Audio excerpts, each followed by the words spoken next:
هر غړی د افغانستان له ګوټ ګوټ څخه تازه او کره خبرونه وڅارئ. له امنیتي او سیاسي بدلون نیولې تر ټولنیزو، کلتوري او اقتصادي مسایلو پورې موږ یې بې پرې او متوازن تر تاسو رسوو. هر غړی له کندوز رادیو څخه.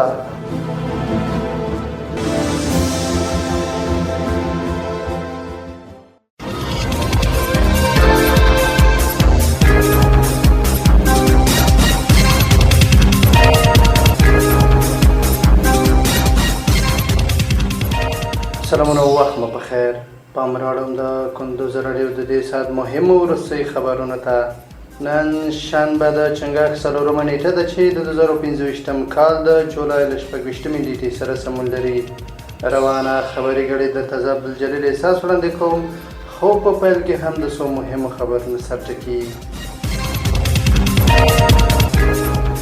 د هرات په ګمرک کې 240 کیلوګرام ایراني زعفران نیول شوي.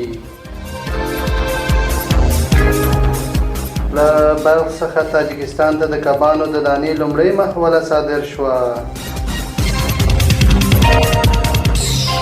د فاریاب پوهنتون څخه له 650 ډیر محصلین فارغ شول. او د اسرائیلو په تازه بریدونو کې 2 فلسطینیان وژل شوي. اوس هم بشپړ خبرونه. د هرات په ګمرک کې 240 کیلوګرام ایراني زعفران نیول شوي. د اسلامي امارت د مالیې وزارت اعلان کړی چې د هرات په ګمرک کې د 240 کیلوګرام ایراني زعفران د قاچاقو مخه نیولې ده. د مالیې وزارت د خبرپاڼې د مخې د زعفران په ډیر مهارت د یو یخچالي موټر په دننه کې پټ شوي او قاچاق وړونکو یې غوښتل چې د افغانستان څخه د افغاني زعفرانو په نوم بهر ته صادر کړي. مالیې وزارت زیاتوي چې کشف شوي زعفران او تورن کسان عدلي او قضایي بنسټونو ته معرفي شوي دي.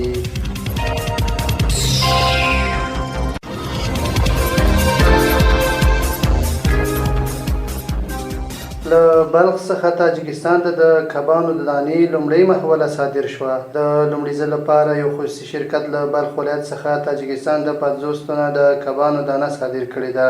د یاد شرکت یو مسؤل محمد افضل افضلي ویلي چې هڅه کوي سږکال ټول 2000 ټنه د کبانو دانه تاجکستان ته صادر کړي. په ورته مهال د بلخ د صنعت او سوداګرۍ رئیس حافظ امیر محمد متقي ویلي چې له دغه ولایت څخه نور هیوادونو ته صادرات ورځ تر بلې زیاتېږي.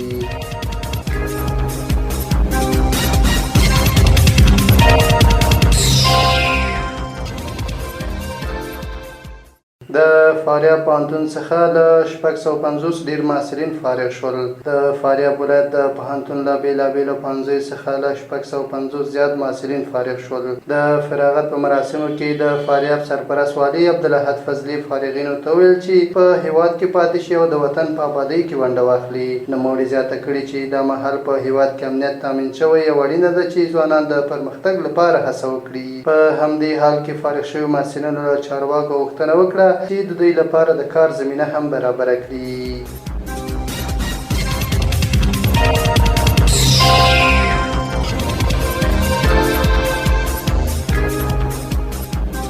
او وروستی خبر دا چې د اسرائیلو په تازه بریدونو کې 2 فلسطینیان وژل شوي. د فلسطین د روغتیا وزارت ویلي چې د اسرائیلي پوځ لخوا د تیرو 40 ساعتونو په بمبار کې لږ تر لږه 2 تنه په غزه کې وژل شوي او لسګونه نور ټپیان دي. د الجزیرې ټلویزیون راپور ورکړی چې پرون لږ تر لږه 19 فلسطینیان هغه مهال وژل شول کله چې د خوراکي مرستو ترلاسه کولو هڅه یې کوله او د اسرائیلو پوځ لوري پرې ډزې وشوې.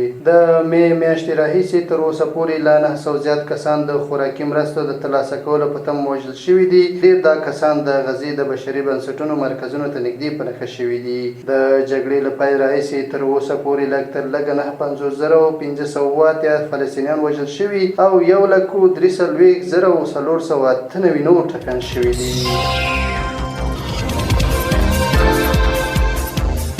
دا د دې مهال مهمه وروستي خبرونه. تر بیا ښه وختونه. لوی الله ومل شه.